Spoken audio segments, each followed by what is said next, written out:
Back to business now on France 24. We're going to start, in fact, with the latest on the Eurozone crisis. Spain giving even more money to troubled lender Bankia, aren't they, William? Yeah, that's right. Bankia are going to be getting around 4.5 billion euros from the Spanish government. That follows on from Friday night's announcement that they are making losses in the first half of 2012 of a similar amount. So that is clearly going to cover that.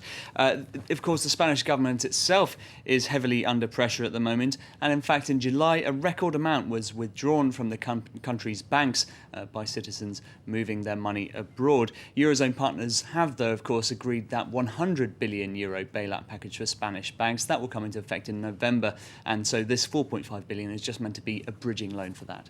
And it's not the only thing, is it, putting pressure on Spain's government? Certainly not. Spain's regions, there are 17 autonomous regions, a federal structure, and each of those regions are having financial troubles. In particular, well, Andalusia on Monday said that they will need an extra 1 billion euros in bailout money, and that comes after Catalonia itself has asked for 5 billion euros. There is a fund set up to deal with this, being set up by the Spanish government, but nonetheless, it does show you quite the scale of pressure that the government is under from all sides. So maybe not that much of a surprise then amid all that Moody's is taking a look at the EU's AAA rating now. Yeah, you can't blame them, really. The Eurozone crisis has been dragging on for years now, really. And the agency has said that the European Union itself, the credit rating for that is now under threat. It is currently at AAA, but they're going to put it on negative outlook. Now, there are 4 countries still in the EU, which, according to Moody's, have a AAA. The UK, the Netherlands, Germany and France, as you can see there. But all of them are already now on negative outlook themselves. So I suppose it makes sense that the EU itself is on negative outlook. But of course, the woman at the centre of the Eurozone crisis, many would say, is Angela Merkel. And she's been talking about her Eurozone partners and what she feels is their responsibility. Let's take a listen. We have to say, you must make changes. We know from Germany that that's the only way things get better. It is not enough to continue like this. But I also say that it's such a difficult phase. These countries deserve our solidarity, that we want them to overcome these difficulties, ladies and gentlemen. Angela Merkel, they're trying to overcome difficulties. What about the difficulties on the markets? Yeah, things generally in the red on the Asian markets at the moment. Of course, they did do rather well yesterday, despite a lot of bad data coming out, which seemed to show that China's economy is slowing down. The excitement seems to have worn off from Monday, the excitement being over whether Chinese central bank would introduce new stimulus measures. We're also expecting stuff from the European Central Bank and possibly the Federal Reserve in America, but obviously that hasn't carried through to today's shares trading. OK, well, next here in France, Peugeot's Aulnay-sous-Bois factory is ramping up again after the holidays, but the plant faces closure, and with more poor sales figures from the company just announced, there are concerns over the future of PSA, Peugeot Citroën. Summer closures at factories across France. Most Peugeot staff returned to work last week. In many places, the atmosphere is tense as workers brace for thousands of job cuts. I'm feeling pretty nervous. And the morale's not great either, because I know it's going to be very difficult. There'll be a lot of pressure, and it'll be difficult. Workers' unions have promised a tough fight in the months to come as they seek to put the brakes on the 8,000 redundancies announced by Peugeot's management. Meanwhile, the car maker's struggling to steer the debt-ridden business back onto the right track. In August, sales of new PSA Peugeot Citroën vehicles fell by more than 10%.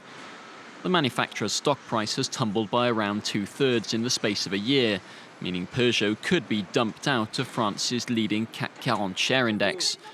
The firm's still awaiting the conclusions of a government report expected in September, as ministers seek to establish the true financial state of the company. Yeah, we're going to go from cars to planes now. In fact, the details of today's Lufthansa cabin crew strike just been announced, Will. Yeah, that's right. It's going to hit 3 airports. In fact, it's already started in some of them: Berlin, Frankfurt and Munich. If you're travelling to or from any of those airports today, then watch out.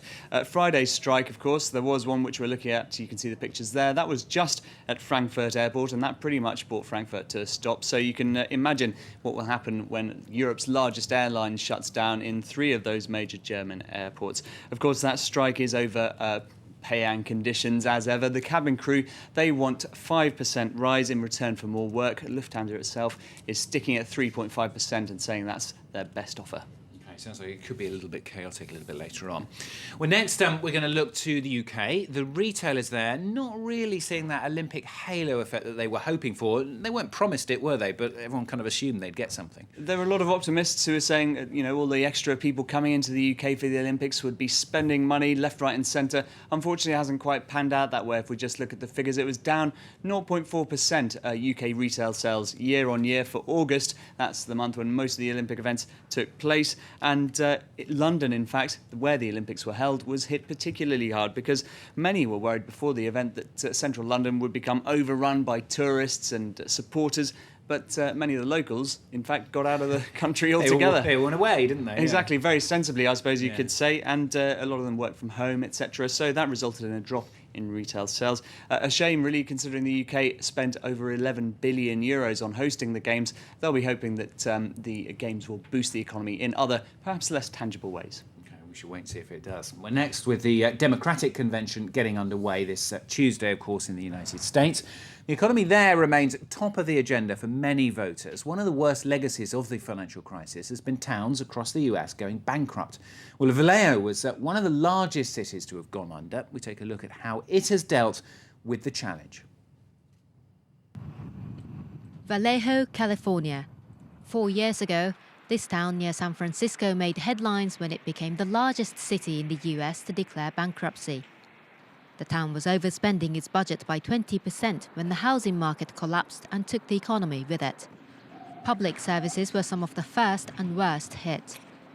We went from a total of 120 firefighters down to about 60 firefighters. So we had a 50% reduction total in staffing.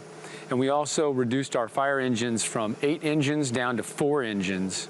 City officials say by filing for bankruptcy, Vallejo was spared the worst of the crisis and could weather the storm better. The protection of bankruptcy allowed us to do things that we would not have been able to do before. So pay less salaries, reduce our bond payments. So we had to make some really drastic changes. And we could have only done that through bankruptcy. But there were consequences. Large cuts in the police force, coupled with many empty houses due to foreclosures, have led to a 10% rise in thefts and burglaries.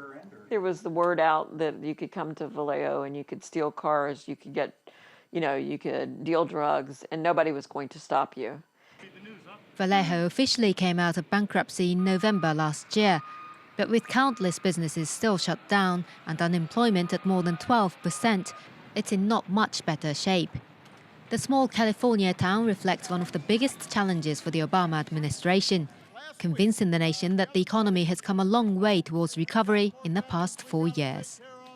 Finally, new version of the iPhone out next week. We're going to have a look at how large Apple has become. Yeah, of course, we already know it's the largest company ever listed on the markets at $624 billion. But interesting piece in the FT pointed out today that it's worth more than all the stocks listed on the Spanish, Portuguese, Irish and Greek exchanges there. You can see they total $615 billion, not quite as big as one company. Quite amazing, really. Its market cap is also worth more than Sweden's GDP, something which slightly angered our Swedish producer, didn't it, Stuart? Yeah, very slightly, yeah. But it's true. That one. But we did point out that Sweden is, of course, has a lot more to offer than just iPhones. Exactly. We love Sweden, and I'm not going to mention all the things that everyone always mentions when they mention Sweden. No pop bands or furniture stores in my mind at all.